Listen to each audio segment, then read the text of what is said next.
വ്യായാമം ചെയ്യുന്നത് വൃക്കകളുടെ ആരോഗ്യത്തിന് ഏറെ നല്ലതാണ്. അതിനാൽ വ്യായാമം ചെയ്യുന്നത് പതിവാക്കുക.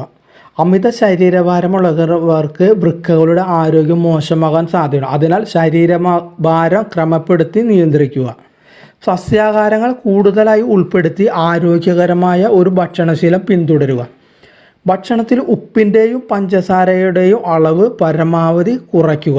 പ്രമേഹം, ഉയർന്ന രക്തസമ്മർദ്ദം തുടങ്ങിയ രോഗങ്ങൾ ചിലപ്പോഴൊക്കെ വൃക്കകളുടെ പ്രവർത്തനത്തെയും ബാധിക്കാം. അതിനാൽ രക്തത്തിൽ പഞ്ചസാരയുടെ അളവ് നിയന്ത്രിക്കുക. ഒപ്പം ഉയർന്ന രക്തസമ്മർദ്ദത്തെയും നിയന്ത്രിക്കാനും ശ്രമിക്കുക. വെള്ളം കുടിക്കുന്നത് കിഡ്നി സ്റ്റോൺ വരാനുള്ള സാധ്യതയെ പരമാവധി കുറയ്ക്കും. അതിനാൽ ധാരാളം വെള്ളം കുടിക്കാം. ശുദ്ധമായ വെള്ളം കുടിക്കണം എന്ന് മാത്രം. ആരോഗ്യമുള്ള ഒരാൾ ഒരു ദിവസം 8 മുതൽ 10 ഗ്ലാസ് വരെ വെള്ളം കുടിക്കുക. പുകവലി ശരീരത്തിലെ രക്തക്കുഴലുകൾ നശിപ്പിക്കുന്നു. ഇത് മന്ദഗതിയിലുള്ള രക്തയോട്ടത്തിനും അതിലൂടെ വൃക്കകളുടെ തകരാറിലേക്ക് നയിക്കുന്നു. അതിനാൽ പുകവലി പൂർണ്ണമായും ഉപേക്ഷിക്കുക. മദ്യപാനവും ഒഴിവാക്കുന്നത് വൃക്കകളുടെ ആരോഗ്യത്തിനും ശരീരത്തിൻ്റെ മൊത്തം ആരോഗ്യത്തിനും ഗുണം ചെയ്യുന്നതാണ്.